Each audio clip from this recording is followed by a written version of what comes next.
Ouais, attendez, à moi. Non, je regarde une fois. Le travail. Oh, c'est remarquable. À quoi est due cette agitation, messieurs? Oh, monsieur, vous devez voir ça. Murdoch, j'aurais dû m'en douter. C'est ce qu'on appelle un kinétoscope, monsieur. Et je suppose qu'il peut déceler la culpabilité ou faire la différence entre un cheveu et ce qui n'en est pas un, c'est ça? Non. Non, mais ce qui est intéressant avec les follicules de cheveux, c'est qu'ils sont les réceptacles... Murdoch, je vais au théâtre. Même vous, vous ne me retiendrez pas. Au théâtre, monsieur, vous allez adorer le kinétoscope. Il montre une image qui bouge et Oui, j'ai entendu parler de cette invention grotesque. Nous avons une pièce de Shakespeare au Grand Théâtre et vous préférez voir un homme avec une tête qui bouge toutes les 10 secondes. C'est toutes les 5 secondes, monsieur. Toutes les 5 secondes.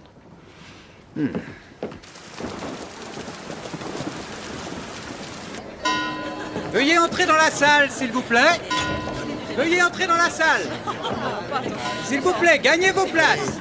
Le spectacle va commencer. Bonsoir. Bonsoir, monsieur. Après vous, mesdames. Mesdames et messieurs, le spectacle va commencer. Voilà un triste spectacle. Mauvaise idée de dire triste spectacle. Il y en a un qui a ri dans son sommeil. Et un qui a crié au meurtre.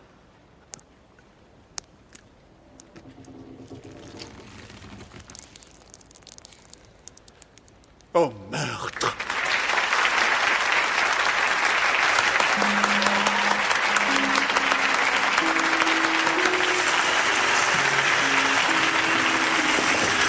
Que fait-elle donc là? Voyez comme elle se frotte les mains. C'est un geste qui lui est ordinaire. Elle semble toujours se laver les mains. Je l'ai vue faire sans relâche pendant un quart d'heure entier. Il y a toujours une tâche. Elle parle. Va-t'en, maudite tâche, va-t'en, te dis-je. 1, 2 heures. Allons, il est temps de l'exécuter. Même l'enfer est plus doux. Fille, monseigneur, fille!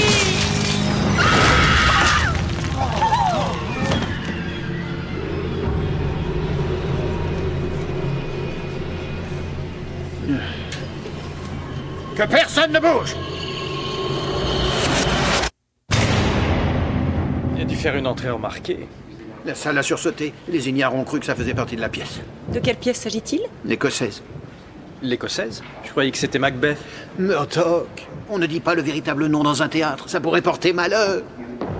Ça, manifestement... Vous savez depuis combien de temps il est décédé? Il faut 1 an ou plus pour que le corps soit dans cet état, mais une fois ce délai passé, ça peut être n'importe quand. Et le sexe? Il porte un pantalon. Il n'y a qu'un moyen de le savoir. Vous ne trouverez plus rien là-dedans. D'après l'os du pelvis, il serait de sexe masculin. Qui est le propriétaire de ce théâtre? Stella Smart, le rôle principal de la pièce. Oh, Lady Macbeth. Non, Murdoch, ça porte malheur. C'est vrai, elle en a eu suffisamment pour ce soir. Nous allons devoir lui parler. Les comédiens sont dans les loges. D'abord, allons voir l'endroit où votre ami a passé tout ce temps. 1, 2, 3, 4, 5, 6, 7. On va avoir besoin de nos lanternes.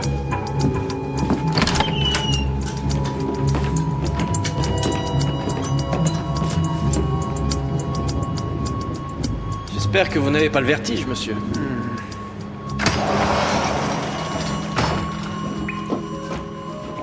C'est une espèce de remise où on entrepose les cordages et les accessoires. On dirait que la femme de ménage a pris son congé.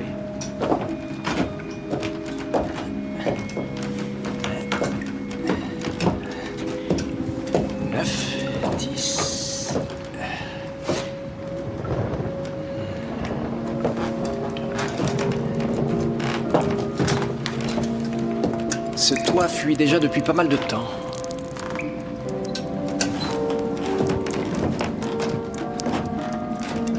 Tenez, on voit que la planche a été découpée Et reclouée ensuite. Une petite seconde.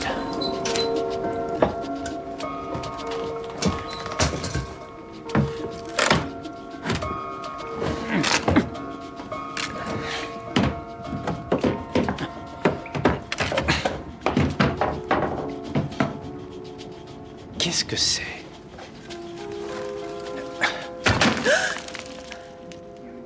Pardon! On dirait que notre victime est partie sans sa veste. Écoutez, Murdoch, c'est moi qui pose les questions. Monsieur? Ce sont des acteurs. Mes expériences me disent qu'il faut faire preuve de doigté. Vos expériences, monsieur? N'oubliez pas, ces personnes sont des êtres sensibles.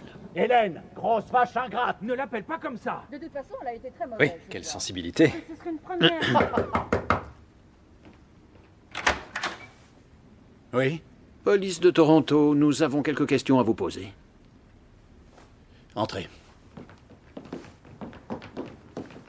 Désolé que vous ayez pu entendre notre petit différend. Une piètre d'interprétation peut être traumatisante. Je pensais qu'un cadavre serait plus traumatisant qu'une piètre interprétation. Je suis désolée, j'avoue que la soirée a été bien difficile avec cette horrible chose qui est tombée du ciel. Il n'a que vaguement terni une remarquable interprétation. Oh, merci. Cette horrible chose à laquelle vous faites allusion était un homme, et nous pensons qu'il s'agit d'un meurtre. Un meurtre dans mon théâtre? Le corps était caché sous des lattes. Vous ne voyez pas comment il est arrivé là, ni de qui il peut s'agir. Non, non, je suis désolée, non. Le théâtre vous appartient depuis combien de temps? Depuis la mort de mon premier mari, Virgile. Je m'en occupe avec Arthur aujourd'hui, n'est-ce pas, Arthur? Bien sûr, bien sûr. Donc, vous êtes marié? En fait, j'ai gardé le nom de mon premier mari. Virgile était un homme très important et j'ai voulu lui faire honneur. Et c'était mieux pour sa carrière. Depuis combien de temps êtes-vous dans ce théâtre? Oh, nous sommes là depuis des années. J'ai même joué ma première pièce dans ces murs. Et ça fait combien de temps? 20 ans? 30 ans? Murdoch. 22 ans. Vous, mademoiselle, depuis combien de temps? 6 ans. J'ai commencé par jouer Juliette. Et vous? Pareil, j'étais Roméo. Mon Roméo. Je suis là depuis 4 ans. Le corps est là depuis combien de temps? Nous ne le savons pas encore. Alors, ça peut remonter à des décades. Ou pas. Il est très possible que vous ayez connu et travaillé avec la victime. Qui avait accès à cet endroit au-dessus de la scène? Un peu tout le monde. En fait, ce sont surtout les machinistes. On a même eu un vagabond qui a dormi là-haut. Vous vous rappelez le vagabond? Oui, je m'en souviens. On a besoin d'une liste de tous les machinistes qui ont travaillé ici ces dernières années. Pourrait être longue, cette liste. Alors mettez-vous au travail. Et les acteurs, monsieur? Quoi, les acteurs? Je dois enquêter sur eux comme sur les autres. Bon. Monsieur, vous semblez impressionné par Madame Smart. Elle a un talent extraordinaire. Je n'ai pas manqué un seul de ses spectacles depuis que je suis arrivé. Je vais enquêter sur elle aussi. Enquêtez sur tous les acteurs. Et les machinistes. Et les vagabonds aussi, on ne sait jamais. Je mets les hommes sur le coup, monsieur.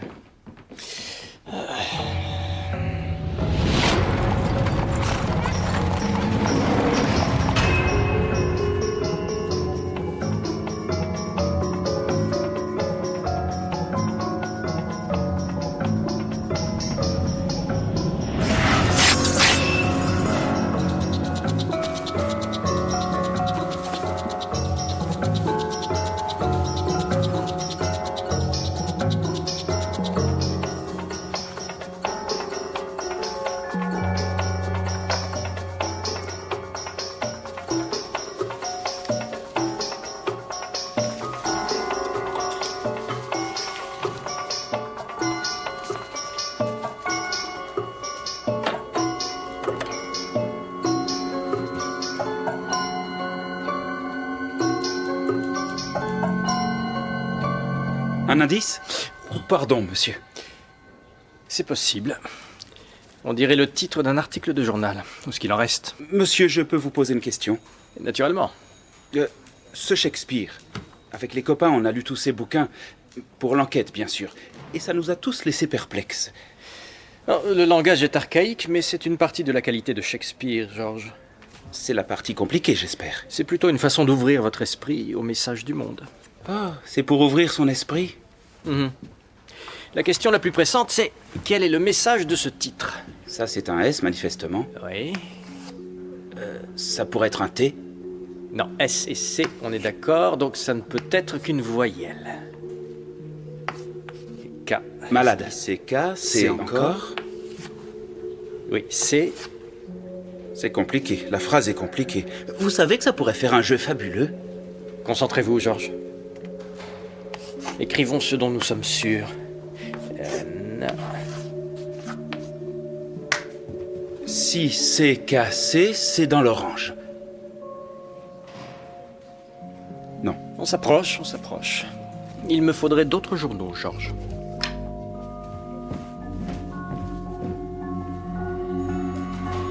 « 11 mai 1892. Bien, nous savons donc quand. Il reste à savoir qui. Et pourquoi? Par exemple, pourquoi était-il intéressé par un hôpital pour enfants? Hausse de l'immobilier. C'était peut-être autre chose qui l'intéressait.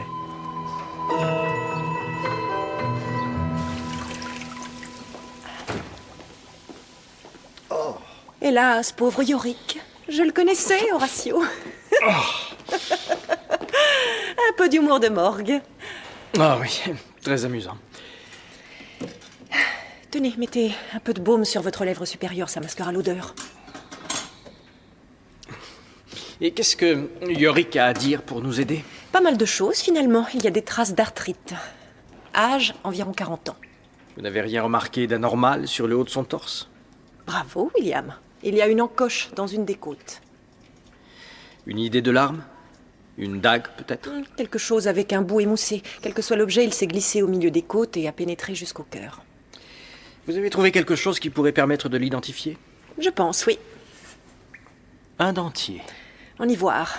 Un travail d'orfèvre.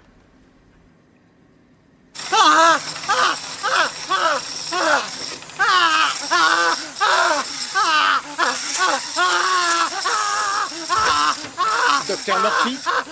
Docteur Murphy, inspecteur William Murdoch, j'ai quelques questions à vous poser.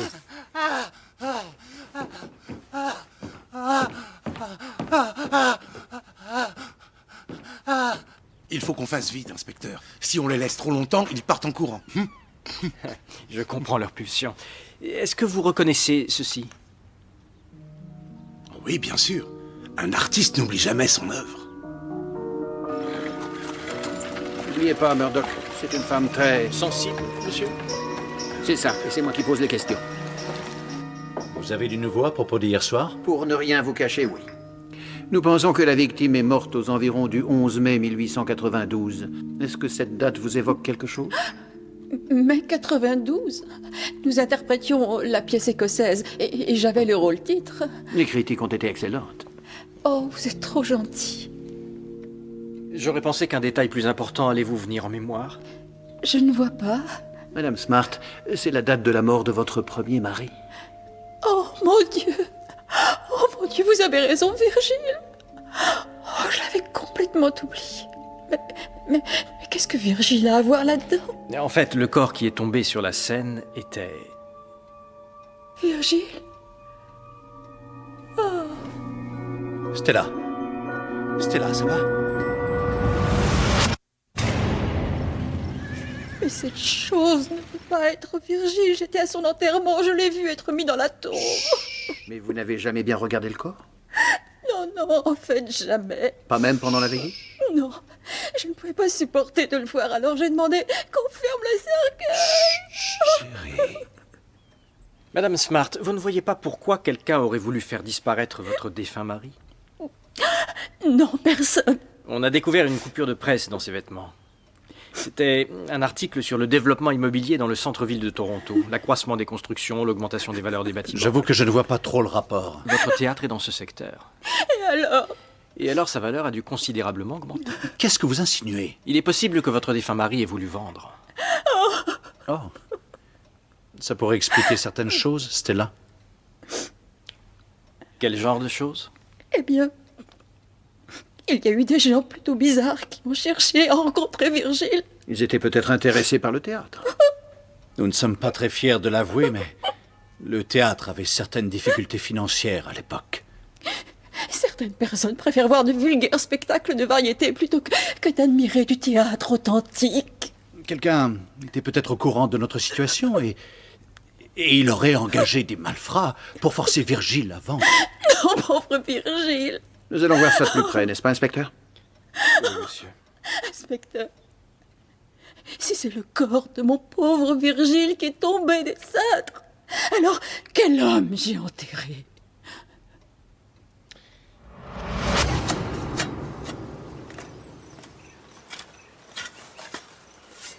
C'est si difficile de trouver un bon squelette de nos jours. Et maintenant, j'en ai 2. Étrange. N'est-ce pas? Oh, je parle de l'affaire. Oh, et pourquoi? Le mobile n'est toujours pas clair. Pas clair? Oui, apparemment, il y aurait eu des individus louches qui ont tenté d'intimider Virgile pour qu'il vende le théâtre. Vous croyez que ça n'est pas le cas? Pourquoi cacher le corps dans le théâtre? Il y a de bien meilleurs endroits pour cacher un corps. Exactement. Et ce qui est encore plus troublant, c'est que même s'ils ont tué Virgile Smart, ils n'ont pas obtenu le théâtre. Mais sa femme, si. Oui, c'est vrai.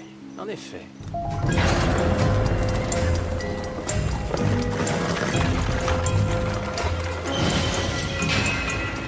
Un homme, la quarantaine, je pense. C'est curieux comme les victimes peuvent se ressembler. Regardez la ceinture pelvienne, la longueur est presque identique. Tout comme le fémur et le tibia. Ils étaient de la même taille et de la même stature. Il n'y a pas que ça. Monsieur Smart avait un lobe frontal très allongé, ce qui est très rare. Et maintenant, regardez notre inconnu. Très semblable. Ces deux hommes présentent bien davantage qu'une vague ressemblance. Une coïncidence? Oui, peut-être. Des possibilités d'identification? Je n'ai pas obtenu grand-chose avec les dents. Je trouverai peut-être plus tard. Je ne sais pas qui c'est, mais son identité pourrait être la clé de l'énigme. J'imagine que vous devez être impatient de trouver son nom.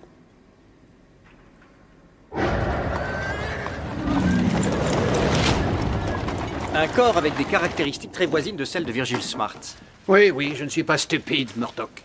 Il y a aussi une troupe d'acteurs qui pourrait savoir qui est cette deuxième victime. Ça veut dire que vous vous ralliez à mes idées? Pas tout à fait. Mais je vous concède que c'est notre seul lien avec le meurtrier. Je les fais venir pour les interroger. Madame Smart, voudriez-vous me dire ce qui s'est passé le soir de la mort de Virgile? Il le faut. Oh, malheureusement, oui. Vous voulez bien vous asseoir? Merci. Nous répétions la pièce écossaise, inspecteur. Nous répétions la pièce écossaise, inspecteur. Nous n'avions jamais autant travaillé de notre vie. Et très vite, nous avons affiché complet. C'était sans aucun doute grâce à vous. Oh, vous êtes incorrigible. La ville n'avait jamais vu un tel succès. Oh, on a célébré l'événement. Oui, on l'a célébré. Oh, on l'a bien célébré. Oh, on l'a bien célébré. Comme d'habitude, Virgile s'est enfermé dans son bureau pour calculer la recette de la soirée. En général, il venait nous rejoindre après, mais cette fois, on ne l'a pas vu arriver. Alors bien sûr, Stella a envoyé Hélène pour le faire venir. Entre nous, j'adore Stella, mais cette femme ne sait rien faire par elle-même. Donc j'ai envoyé Hélène chercher Virgile. Elle a frappé à sa porte.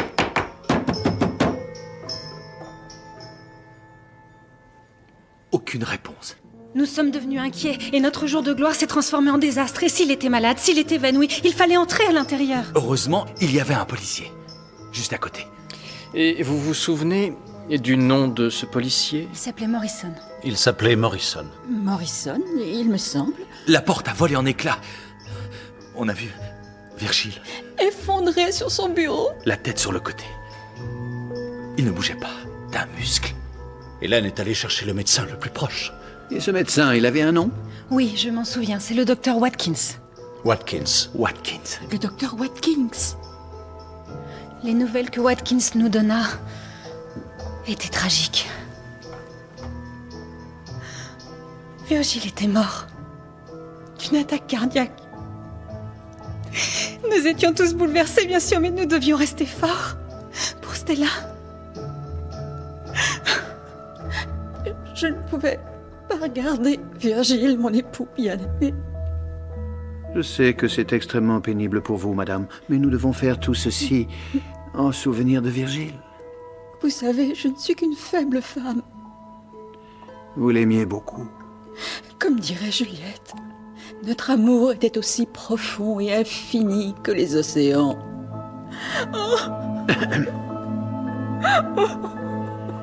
Chaque question, chaque détail, tout est clair, tout est organisé et précis. Il se rappelle parfaitement le nom du policier qui est venu à leur aide. Et même le médecin qui a déterminé la cause de la mort. Tout. Le stress peut activer la mémoire. Je me rappelle quand j'étais gamin, je me suis cassé la jambe au rugby. Et je me souviens de chaque détail du cabinet du médecin. Même qu'il empestait le tabac et la liqueur de menthe. Une personne, je comprendrais. Mais 4 personnes qui ont des souvenirs semblables. C'est un peu comme s'ils avaient... Répétez. Précisément.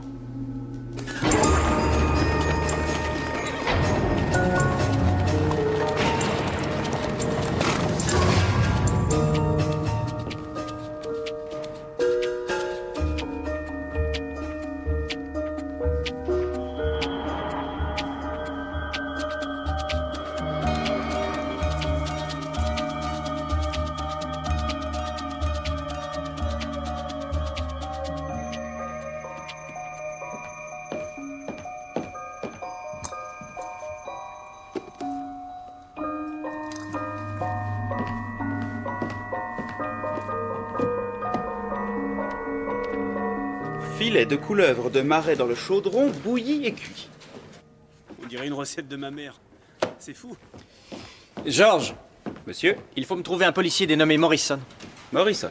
Oui, il a vu le cadavre de Virgile Smart. Trouvez-le et amenez-le au Grand Théâtre cet après-midi. C'est comme si c'était fait. Oh, monsieur. Shakespeare. Il a beaucoup écrit sur le cœur humain, c'est ça? Bien observé. Quel bon cœur il a. Une femme passerait à travers l'eau et le feu pour revoir un si bon cœur. Les joyeuses commères de Windsor. Ah, vous m'impressionnez. Vous êtes la première. Les jésuites trouvaient que j'avais l'esprit trop analytique pour la littérature. Ridicule.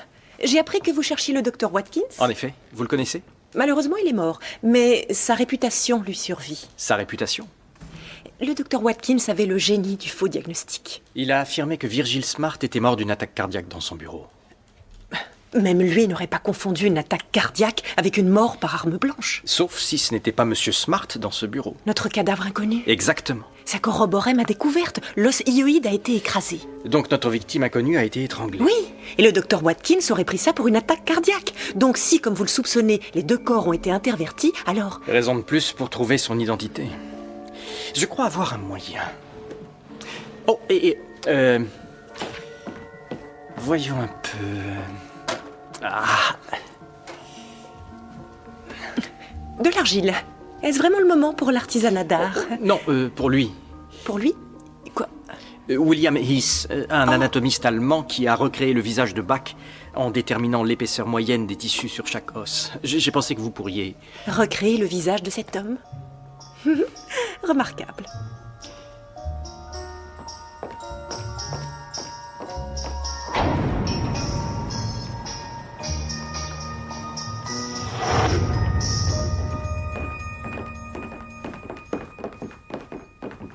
En fait, j'ai enfoncé la porte et il était effondré sur son bureau, juste là. Et vous êtes sûr que la porte était fermée de l'intérieur? Absolument, là. La clé était sur le bureau, le verrou était poussé à fond. Vous avez examiné le corps? Non, non, un médecin a été appelé immédiatement.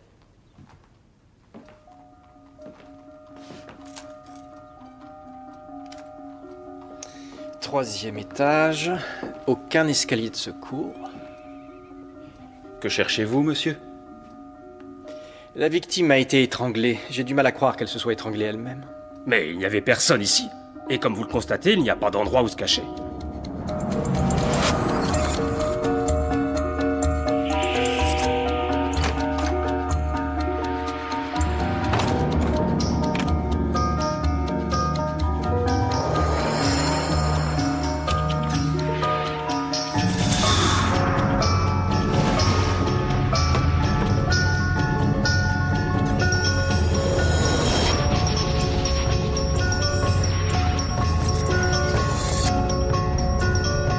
Je crois pourtant qu'il y en a un.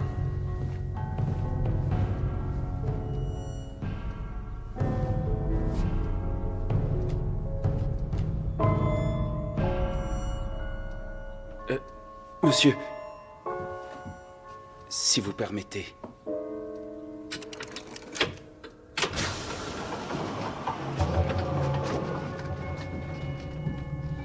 Bravo, Georges.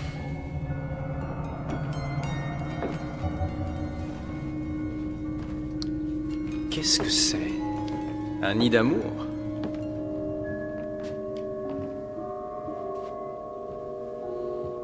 Ne nous soumettez pas à la tentation, Georges. Bien, monsieur. Il y a des morceaux de verre brisés ici. Je dirais que c'était un verre de vin.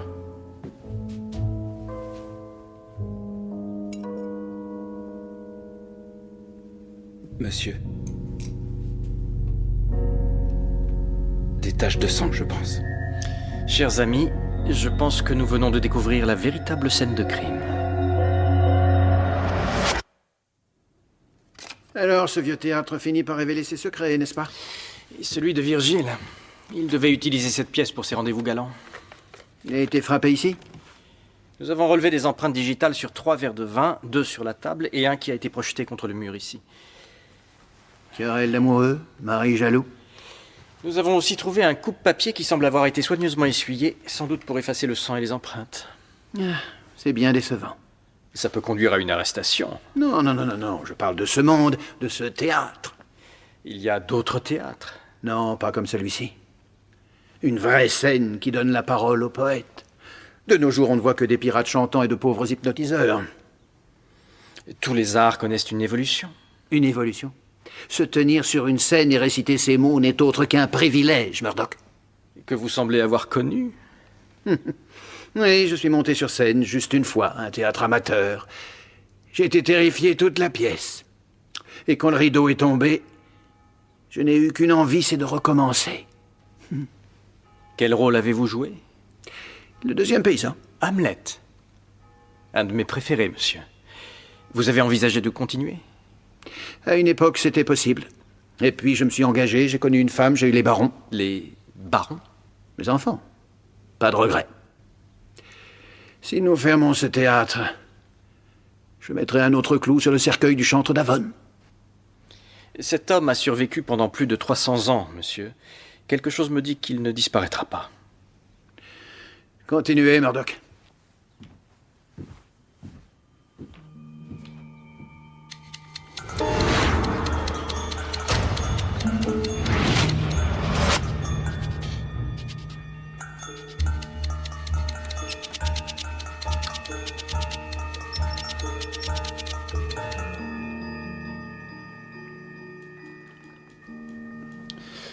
Je me demandais où le vieux faisait ses mauvais coups. Et je suppose que ce n'était pas sa femme qui l'honorait dans cette pièce. J'étais là. Grand Dieu, non. Donc vous saviez que Virgile voyait d'autres femmes? Je le soupçonnais. Vous avez une idée des conquêtes qu'il a pu faire venir? Oh, toute femme qui mettait un pied sur scène devenait une proie potentielle, si je puis dire. Mademoiselle Granger? Hélène? Non, pas que je sache. Mais tout est possible. Je suis désolé. Je ne vous ai pas été très utile. À vrai dire, vous l'avez été et je vous en remercie. Je ne vois pas en quoi. Mais merci pour le thé, inspecteur.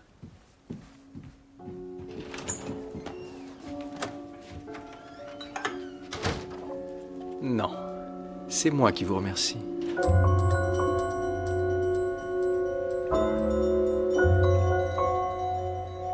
Donc vous n'aviez pas connaissance de cette pièce secrète? Non, absolument pas. Et Mademoiselle Granger? Si vous insinuez ce que je pense, je vous préviens tout de suite. Je vais défendre l'honneur de ma fiancée. Je ne voulais surtout pas vous offusquer, je cherche simplement à établir qui est allé dans cette pièce. Des dizaines de femmes, sûrement, mais pas Hélène. Bien sûr. Cette jeune femme y serait allée? Je ne me souviens d'aucune en particulier, monsieur. Merci.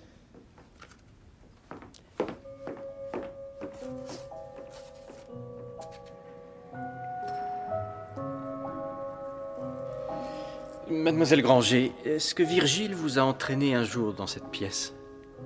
Vraiment, inspecteur, comment pouvez-vous insinuer une telle chose? Il semble qu'il l'ait fait avec presque toutes les femmes qu'il connaissait. Je ne suis pas n'importe quelle femme. Excusez-moi, inspecteur.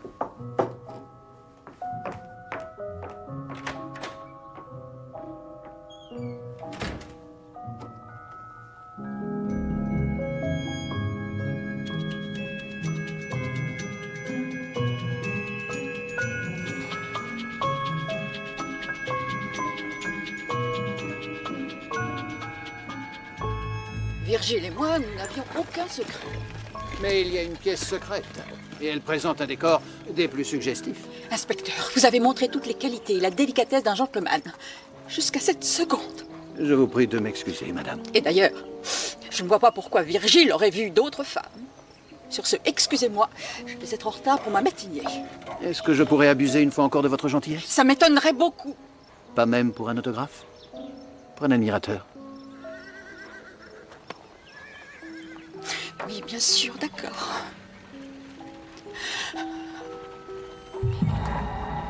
Merci.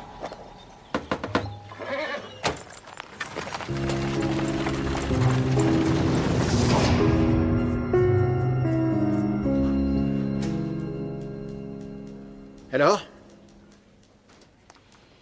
Voyez vous-même.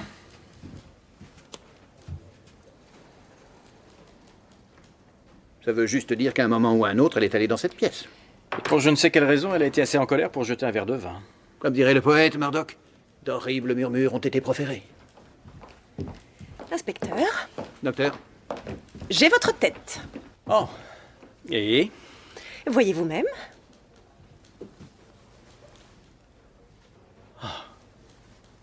Y aurait-il un problème? J'ai pensé que ça rendait plutôt bien. Non, non, la qualité est exceptionnelle. Mais... Qu'est-ce qu'il y a? Oh, rien. Juste que... Maintenant que je sais à quoi il ressemble, j'ai tellement de questions qui me viennent à l'esprit. Qui était-il? Avait-il une famille? Leur manque-t-il? Et pourquoi cet homme devait-il mourir? Et je lui aurais arraché la cervelle si j'avais juré de le faire comme vous me l'avez juré. Si nous devions échouer. Si nous devions échouer. Si nous devions échouer. Nous échouer? Quelque chose te préoccupe ce soir, Stella? Qu'est-ce que tu veux dire par là? Elle veut dire que tu as raté 2 répliques. Je crois qu'il nous faut un autre acteur pour interpréter le messager. Celui-ci est une catastrophe. J'espère que je ne dérange pas. Inspecteur, qu'est-ce que vous faites dans les coulisses? Il y a du nouveau dans votre enquête? Oui, oui, j'espérais que vous pourriez m'aider à identifier quelqu'un. Bien sûr.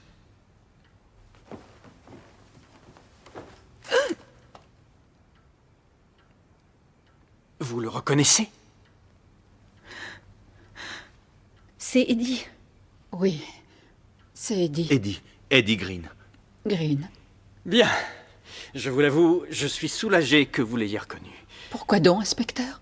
Parce que Eddie était enterré dans la tombe de Virgil Smart.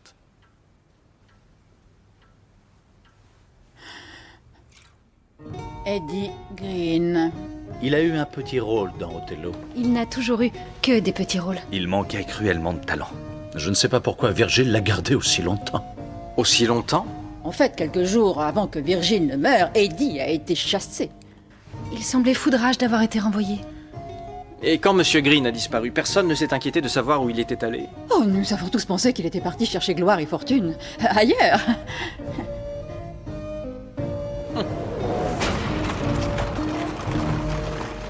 Ils sont tous dans le coup. Ils savaient tous pour Eddie? Tous autant les uns que les autres, j'en suis convaincu. Même Stella Smart? Personne n'a été surpris ou bouleversé en découvrant la mort d'Eddie Green. Qu'est-ce que nous avons comme preuve? Des empreintes. Mais ça prouve seulement que... Ils sont entrés dans cette pièce. Mais ils ont prétendu n'être jamais entrés. Le mobile? Quelque chose en rapport avec la vente du théâtre. Des présomptions tout au plus. Quoi d'autre? C'est une compagnie qui prépare ses représentations. Et alors? Qu'est-ce qui se passerait si on réécrivait brutalement leur dialogue? Ils improviseraient? Oui, et comme rien ne serait écrit, peut-être qu'ils raconteraient une histoire différente. Stella... C'est particulièrement bizarre. Pour quelle raison veut-il que nous soyons en costume? Merci à tous d'être venus. Inspecteur, quelle est l'explication de tout ceci? J'ai besoin de votre aide pour résoudre cette enquête. Notre aide? Je ne vois pas comment j'aiderais davantage en portant un costume. Je suis d'accord, nous avons déjà dit tout ce que nous savions. Oui. Et je vous en remercie. Et toutefois, ce que j'espère réussir grâce à vous, c'est de recréer les moments clés qui ont conduit à la découverte du corps de Virgile. Mais pour quelle raison? Je pense que certains détails m'ont échappé. Et j'espère qu'en reprenant ces événements, ce fameux détail m'apparaîtra plus clairement. Inspecteur Murdoch, vos exigences sont plus qu'insolites. J'en conviens, Madame Smart. Mais cette affaire est tout à fait insolite. Puis-je compter sur votre aide? À votre gré. Bon. Donc, vous interprétiez la pièce écossaise, et je suis sûr que vous étiez... Brillant. Nous l'étions tous. Oui, bien sûr. Donc, le rideau s'est baissé, mais Virgile ne vient pas vous rejoindre. Alors, vous envoyez Hélène à sa recherche. Oui. Alors, première question. Pourquoi envoyer Hélène? Mais... Attendez, non. Hélène, je pense que vous avez dit « Cette femme ne peut rien faire par elle-même ». N'est-ce pas? J'ai peut-être dit ça en effet.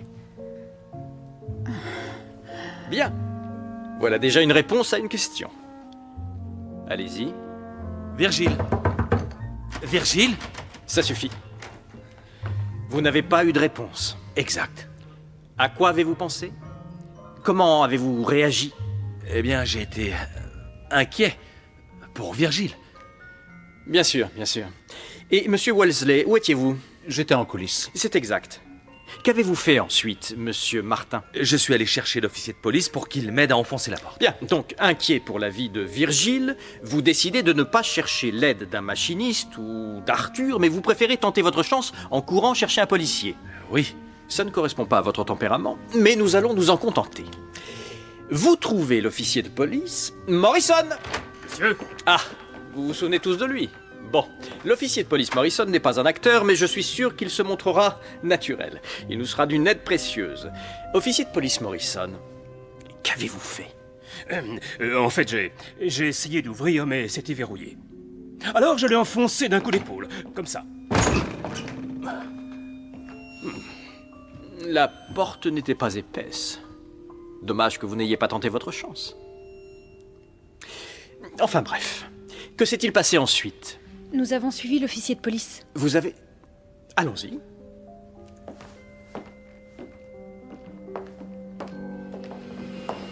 Oh, mais mon Dieu! Sincèrement, inspecteur, c'est d'un goût des plus douteux. Je suis navré de vous bouleverser, Madame Smart, mais ce n'est que l'officier de police Crabtree. Oh! Madame? George, votre personnage. Nous avons pris la liberté de l'habiller comme Virgile, de le maquiller un peu, une moustache. George. C'est troublant. À première vue, même lui pourrait passer pour Virgile. Agent Morrison, c'est ainsi que vous l'avez trouvé? Précisément. Merci, vous pouvez nous laisser. Je ne vois pas trop l'intérêt de cet exercice, si ce n'est pour bouleverser ma femme. À vrai dire, je le trouve plutôt captivant. Personne n'a essayé d'aider Virgile. J'étais sous le choc! Et puis c'était évident. Il était mort. Vraiment? Moi, je n'aurais pas eu de certitude. Sûrement pas sans l'avoir vu de plus près. C'est pour ça qu'on a fait appel à un médecin. Et il vous a dit qu'il était mort d'une attaque cardiaque. À peu près. Il n'aurait pas dû parce que Virgile a été tué à l'arme blanche. Oh, mais... Quoi? C'est impossible! Sauf si ce n'était pas Virgile qui était effondré sur le bureau. Mais si ce n'était pas Virgile qui nous suggérait vous, inspecteur. Eddie Green, qui a été étranglé. Est-ce que vous insinuez que nous avons tous pris Eddie pour Virgile? Non, vous, non. Seul le médecin et l'officier de police Morrison devaient être convaincus qu'il s'agissait de Virgile. Vous nous dites que nous avons délibérément trompé ces deux hommes et que nous faisons tous partie de ce complot machiavélique? Plutôt shakespearien, je dirais. Et pourrions-nous savoir quelle est la raison de tout cela? Oh, oui. Une motivation sous-jacente, c'est comme ça que vous appelez ça, vous, les acteurs. Et je pense que nous la trouverons ici.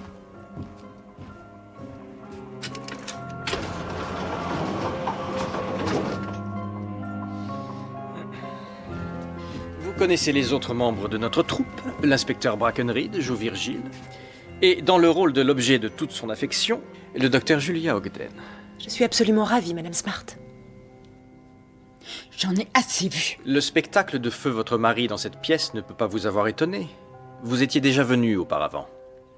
Nous avons découvert vos empreintes sur un verre de vin guère différent de celui-ci. Pourtant, vous avez dit à l'inspecteur Brackenridge que vous ne connaissiez pas cette pièce. Parce que Stella voulait dire qu'elle... Arthur, la ferme. C'est peut-être la distribution des rôles qui vous trouble. Docteur Ogden, vous voulez bien vous retirer? Avec plaisir. Mademoiselle Granger, prenez sa place, s'il vous plaît. Moi? Pourquoi moi? Parce que nous avons aussi trouvé vos empreintes sur un verre de vin dans cette pièce. C'est impossible. Fais ce qu'il dit.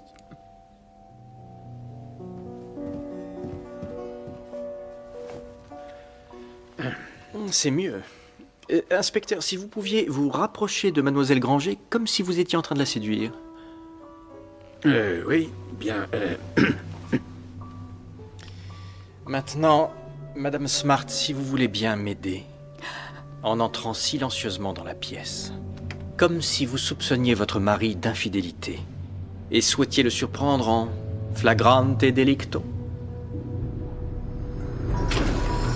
Vous entrez dans la pièce, et là, devant vous, votre mari séduit la jeune et magnifique Mademoiselle Granger. Que ferait votre personnage, Madame Smart, en se rendant compte brusquement que cette jeune débutante avait des visées sur ce qu'il avait eu tant de mal à obtenir? Ses rôles, son mari. Bravo. Bien joué. Stella. Madame Smart, pourquoi étiez-vous folle de rage? C'était comme si je ne maîtrisais pas mes gestes.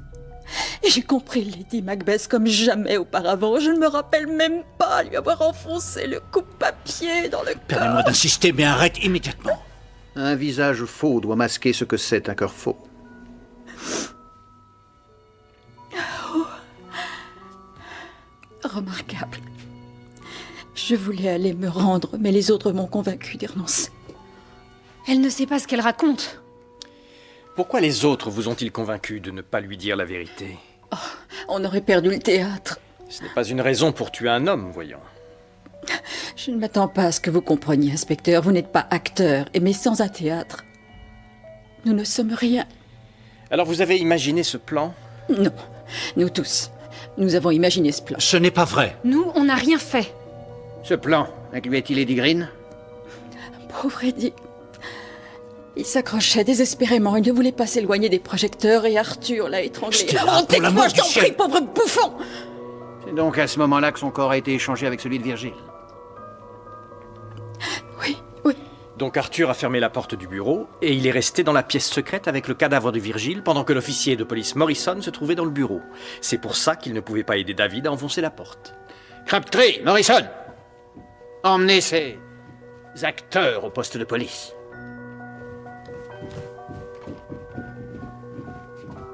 Madame Smart.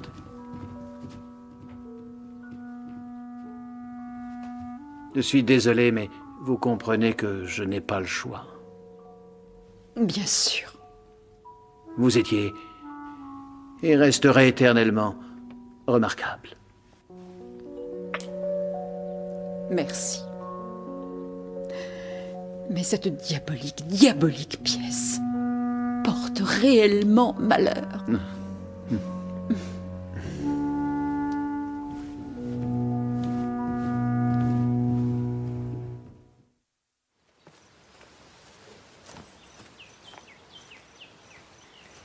Eddie Green. Oui. Pas de famille? Apparemment, le théâtre était sa seule famille. Oh. On ne peut pas dire qu'elle l'appréciait vraiment. Non. Et puis d'ailleurs, à part son nom sur un programme, qu'est-ce qui va rester de lui? On ne pourra jamais savoir ce qu'il serait devenu. On lui a volé cette chance.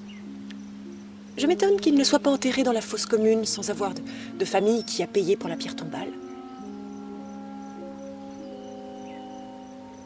William, vous n'allez pas me dire que c'est vous qui avez payé?